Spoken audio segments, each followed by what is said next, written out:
NPL এর তো একটা হিসাব আছে যে স্ট্যান্ডার্ড হিসাব একটা, সেটা থাকে, কিন্তু আইএমএফ আবার যেই হিসাবটা করে ডিস্ট্রেসড অ্যাসেটের, আপনি মনে হয় ওইটা বলেছেন যে ডিস্ট্রেস অ্যাসেট, এবং ডিস্ট্রেস অ্যাসেট 5 লক্ষ কোটি না, আরও বেশি।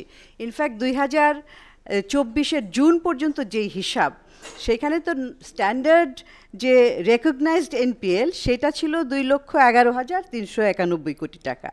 তারপরে আরও বাকি যেগুলো, যেমন আপনার রিশিডিউলড এবং restructured, outstanding return off, special mention account, under court stay order, এইগুলো যোগ করলে 6,75,030 টাকা। These are all distressed assets, these are not NPL.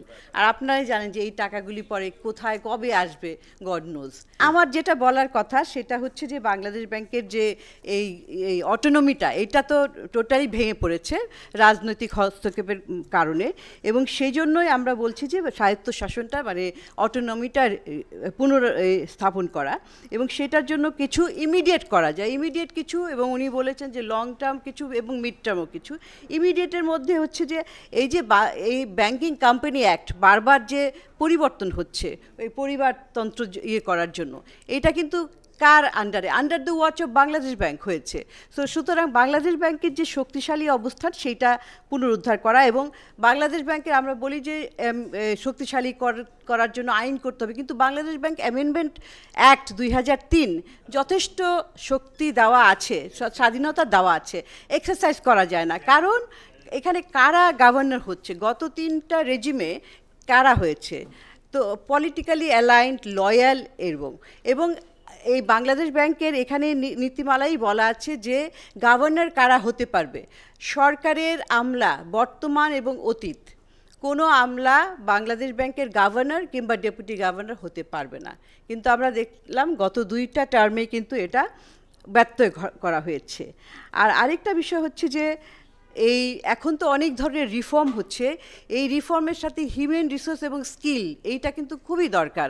BFIO অনেক ভালো কাজ করছে, কিন্তু যেই ধরনের এই যে স্টোলেন অ্যাসেট রিকভার করা, এনপিএল গুলাকে রিকভার করা, এনপিএলগুলোকে, দুর্বল ব্যাঙ্কগুলোকে কী করা হবে, উনি বলেছেন ব্যাংক রেজলিউশন হলে এটা মার্জারের দিকে যাব নাকি আমরা এএমসি করব, অনেক ধরনের রয়েছে।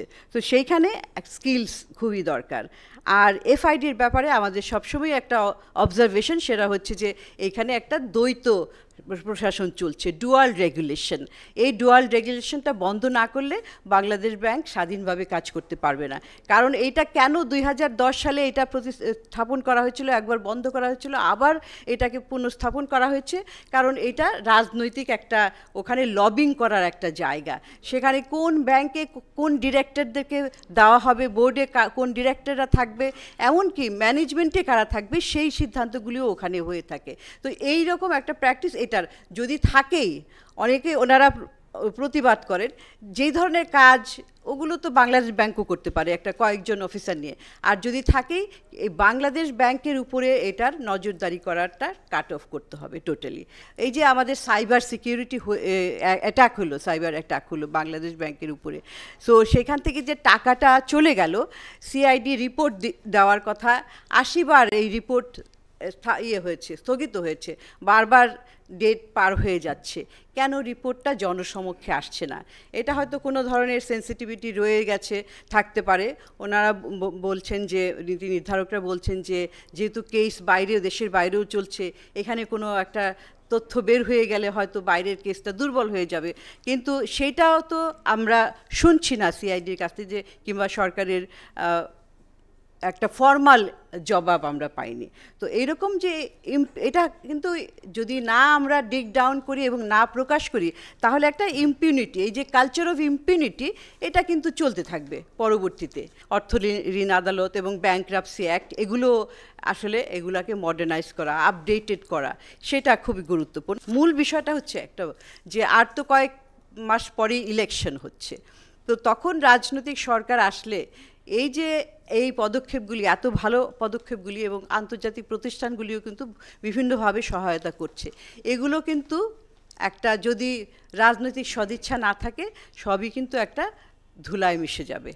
তো এই জিনিসটা তখন একটা খুবই স্যাড বিষয় হবে, খুবই দুঃখজনক, যে একটা শুরু হয়েছে একটা প্রক্রিয়া, সেটা বন্ধ হয়ে যায়। আমরা কিন্তু 90-এর দশকে, 2000 সালের দশকে, ওই দশকে ছোট ছোট আকারে হলেও কিন্তু ব্যাংকিং রিফর্মের অনেক উদ্যোগ নেওয়া হয়েছিল, ফলাফলও দেখা গেছে।